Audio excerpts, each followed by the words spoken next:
5 sexy female officers, they don't punish them because they say they dress improper. Oh my people, this thing no be improper. The thing where I see with my koro eyes. Police. In fact, the way these people dress, I know they see police inside. But make I no use my mouth talking for English. Wait till I see, you understand? Una go to see. Meanwhile, make I give una reason why they even arrest these people. They say they know they obey their uniform. I know that way they talk say, do you respect this uniform? This. They carry.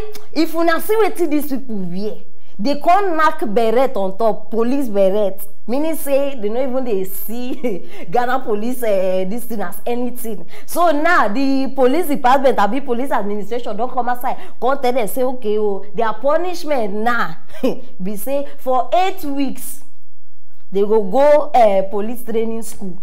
8 weeks, oh, and as they did that training school, may they not depend on the police administration. Now them go feed themselves. Now them go, in fact, anything way, because normally if they go that place, they supply you everything. So now them go do all these things by themselves. As I talk to Nana, it dey very hot. So for now, we don't know who are they talk about. These fine girls, Sengemenge children. Join me, make we watch the video.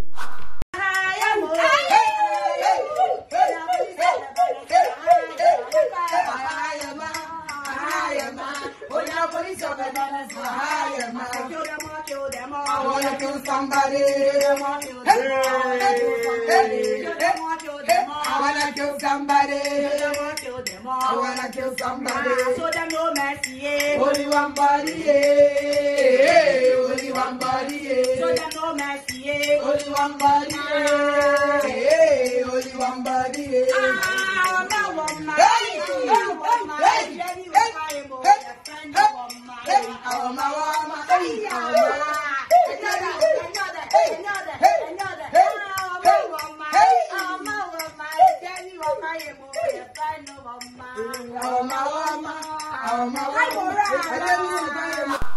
Hey, 8 weeks. Wait, oh, I just they try to understand something. When I hear the punishment, I mean they say maybe they do mistakes. Say instead of 8 weeks, they go give them 8 years. 8 weeks for these people where una just see. Hey, no be smart, you know. These 8 weeks now, when they give these people, it be like say una they even they dash them money for what they do. Because the punishment too light. Like, you know that fine, it too sweet. 8 weeks. This ones, by the time they go that training school, the video one I just watched, seven and small thing, they go come enlarge the whole matter. Make una travel abroad, go see how they treat. You know, if misbehave for abroad, police this thing. No. The warning last song where they go give you, only the warning. You don't dare enough for your head to correct. Not to talk of when they don't decide say they give you punishment. See, it dey very obvious where these ones they come from. Not be everything I need to explain. See, as soon as they see am, una know they passive. It they run through their blood like it dey. This one where I see, I not sure say these people go training. I know they see any training because these ones they are the same thing. Nigeria police the same thing. Ghana police the same thing. No, what be the difference? What be the difference? Okay, fine. One difference the difference be say this one's on a watch, say as they fresh, they fine. Nigeria police so far is over. It dey obvious say this one self they even enjoy. Now why they tell now say these ones they don't look like what me they think. Once you pay bribe, you go enter. They go employ you. Know somebody that knows somebody that knows somebody, they go employ you. Now the same thing, my people. No passion for this thing way they do. When I see, I always they talk up. Because people will go training. Okay, even if una want do una parote, una enjoyment, jolly, you suppose they coded. They even they post all around. Meaning say they don't even care who go see her. Now only God know. Whether no be from one clubhouse, they go pick all these ones, give the uniform, say, oh yeah, go and enter streets. Oh yeah. Because these guys, they too fine to they do this work. See that one lashes. We be like a broom where they sweep the whole street of Accra. Now this one, now the couple. No, when I don't see, no, maybe we just talk facts. When I don't see police woman, we fix lashes like that. No, when If they feel like they no go fit see the armed robbers where everything go just, you understand? So they always dey natural. Hey, Ghana. Omo. Daytime, police. Then in the night, you understand, they get that other corner where they meet Alaji. I mean, like, people no be smart, you know. Now their punishment be this. Now I say make a bring her. Maybe you know one person there. Maybe now your sister, one of them, now your anyone where you know. So that you go know wetin dey happen. No, very very important. You understand? So start to drop those comments in that comment section and make sure say you share this video, because in fact all the people for Ghana need to know say their police system don dey jobale. You understand? Very very important. And if you never subscribe, see my hand, abeg just support your girl. Very very important. Stay tuned for our next story. Another wedding proposal gone wrong. Hey. Men, when una go get sense for this life? When? Now so this guy go do proposal. He say today na today, say na today I go propose to this woman where I love all my life. He go with the ring, man. My people, the girl say no. The only the guy come dey cry when the girl say no. We come dey wonder say abeg o, na simple no wey dey tell this guy dey make her dey cry like this. Abi another thing dey behind this matter. Because they don't turn many people down. How come this one on come dey different? If una still cry, hey, now so we can't find out say the boy even open mouth tell us, because we dey wonder. The boy can't say una no go understand o. Say this cry where they cry, I don't suffer for this girl. Say he go do wetin they call that thing, money rituals with him manhood in Gundus. He use him Gundus do money rituals because of this same girl wey turn am down. And now the girl come dey ask and say, abeg o, if we marry, you go give me pikin, you go give me pikin. Abeg for una, no say una don dey salivate. So for una wey no know wetin dey happen now, join me make we watch the video.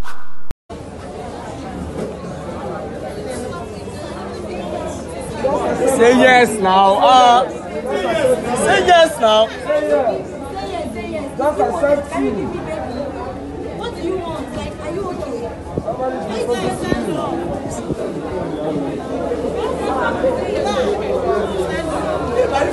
Stand up. Are you okay? You don't have to say yes. Guy, Say stand yes up. now, babe. Why are you like this? Guy, I mean this guy. Stay by for Stand up. Don't do like that. No, Alpha, chill, chill.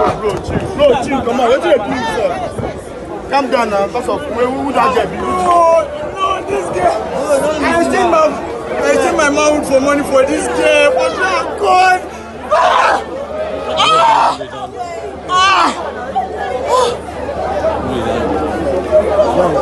Betty, God, help me. Abeg, abeg. All of una wey dey shout, say yes, say biko, make una take una time o. Una hear say person Gundus don disappear. My sister, no be small relationship o. Please allow me this girl say her no in peace. If na you go say yes. She say no, na her no. Na she wear shoe, na she know how the thing. Na she know how that thing dey pain am o. I no fit. We know which kind level of love. I don't even know why I even they call her love. Which kind level of stupidity go make man go you? Wait, I not just understand. Because of woman, you get. Hey. No, seriously. That thing where people they talk say your village people, that thing they work. E get power. This guy village people, they don't over, in fact they don't over succeed on top in head. The guy even they ask him, you go give me children? Will you give me children? How you go marry when you no go born pikin? No, make una answer me. How you go marry? No wonder Nana even they understand all those marriages where you see say the man no fit impregnate the woman, where their in-laws go come they shout. Make una check them well. Sometimes not be women be the problem. No be women be the problem. Most of the times now men eager to make money, they go secretly go do something. The wife no go know. Then the in-laws go come house, they insult, they maltreat the wife. See this one now. No, see this one when I just watch. You consciously go meet Babalawo. Say you donate, in fact, you offer your gundus to make money so that you go and marry this girl. Oh yeah, after you marry the girl, after you make money, you marry this girl. Una no fit. Una this, I know understand. Una this say marriage, una go just sit down for house. Yes, I do. Put ring. Una sit down for house. They look each other. Honey, where come from work? Honey, what will you eat? Honey, this thing is ready. Honey, let's have sex. Honey, let's do this. Now the only thing una go dey do. No children. This girl will say no. See, your oil plenty. Your oil plenty. Imagine say this thing work. Maybe they even use jar safe so that the girl will say yes. Your spirit is strong, my sister. Imagine if this girl say yes, then by the time they marry now, her eye open. It don't finish. It don't finish. But now my question be say, I beg this gundus where this guy is sacrifice. Now be say, you no get gundus pata like nothing they there, or the thing they there but you no fit produce. Which of them? Because I don't understand. We no go marry where our wedding night, you no go, nothing they there. How we go? You understand? Hey! Oh man! So people feel foolish to highest level. Foolishness. In fact, this guy already they stupid. When malaria come add on top. Now wait till they worry you. And for now where they outside, where money don't blind on our eye, all in the name of money. Tomorrow now gonna go they call devil go there in your own palace, they chop pizza, una go they call him. Is the devil that did it? Is it as you don't say your manhood now? Did she marry you? Okay, may we even assume say the girl would have said yes. May we just assume. Yes, I do.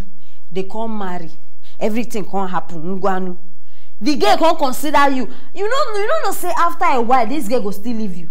She go tire for your matter, my brother. Because see, no woman in her right senses go marry person where she no go even born. Who no like better thing? Una think everything na money. Una go chop tire, una go tire, una go na travel, una go tire, una go eat chicken, una go tire. Everything when I want do we concern money, una go tire. See, children are the biggest investment we una fit get for this life. Your children, no play with them. Because the get where you no go rich, now them go rich. You get where your money no go fit enter, now their own. See, make sure say children are important. What you they tell me? You go say something, you go now you they come. I just the whole say you go live with this thing for the rest of your life. So that in your next world where they come, you no go because of woman. Go say I beg my people, some kind matter, if they tire me like I don't in fact I don't overlaugh. The matter self don't tire me. Foolishness in highest order. For now where they watch, you know say you be man. I beg, no try am.